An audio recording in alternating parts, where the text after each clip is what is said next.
So, part two of the contentious subject of inheritance tax.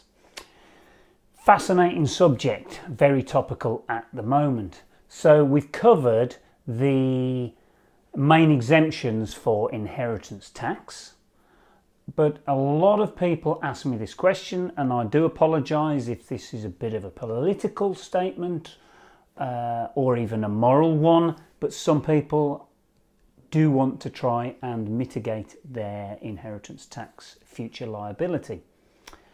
Emotional subject, I know. So what are the options? Well, there are a range of assets that you can place your money in that will help you reduce your inheritance tax. But before I get on to what those things are, just a very quick recap on one aspect of inheritance tax planning, which I think everybody should be aware of, and that's the ability to gift money away during your lifetime, and provided you survive 7 years from the date of that gift, that money will be outside of your estate. So what sort of things, what sort of investments can we put our money in that will help on the inheritance tax front? Well, first of all, not a lot of people know this, but pensions are currently exempt from inheritance tax that are not drawn on, not spent. Also, there are certain types of ISA investments which are also inheritance tax exempt. And in fact, there are certain investment schemes out there which qualify for what is called business property relief. They will be exempt from inheritance tax provided that those assets are owned at death and have been owned for 2 years. Which brings me on to owning a business. Often the value within a business will qualify for business property relief, again provided that that business has been owned for 2 years or more.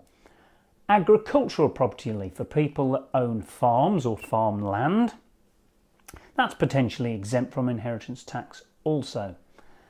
Woodland relief is also another exemption, but I wouldn't suggest those that are not specialists in that area or have a lot of understanding in that area. It's probably not a good idea to put all your money into those types of investments.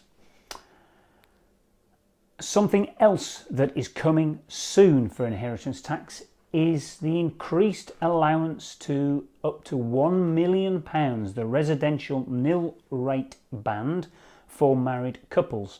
Or if you're not married, the allowance will be £500,000.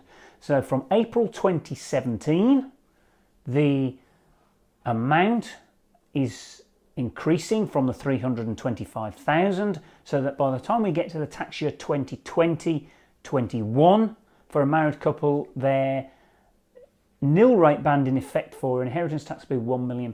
But there is a quirk in the rules at the moment as we speak in April 2016, and that is that the money needs to go to family and your children usually. So for couples that do not have children, they will not be able to benefit from this exemption. So it's slightly unfair in that respect, and that rule may get changed.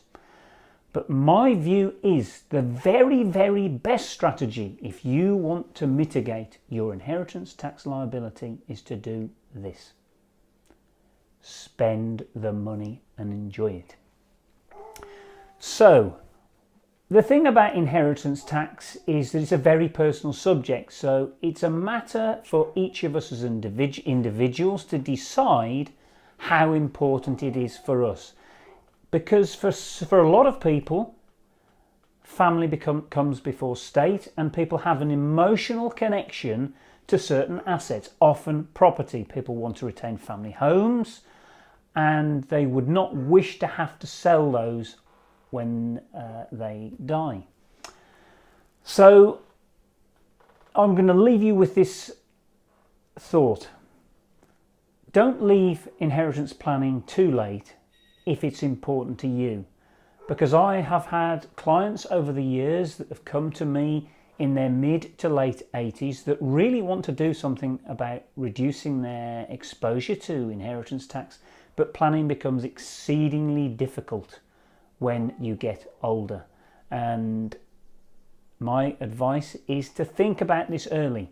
I had one client that said to me in his late 60s, don't put your pajamas on too soon when it comes to inheritance tax. But sadly, that was a mistake for him, because it wasn't long before he became ill, and terminally ill, and unfortunately he was not able to do any inheritance tax planning. So my name is Martin Dodd from Midlands Investment Agency. I look forward to talking to you again on more financial topics.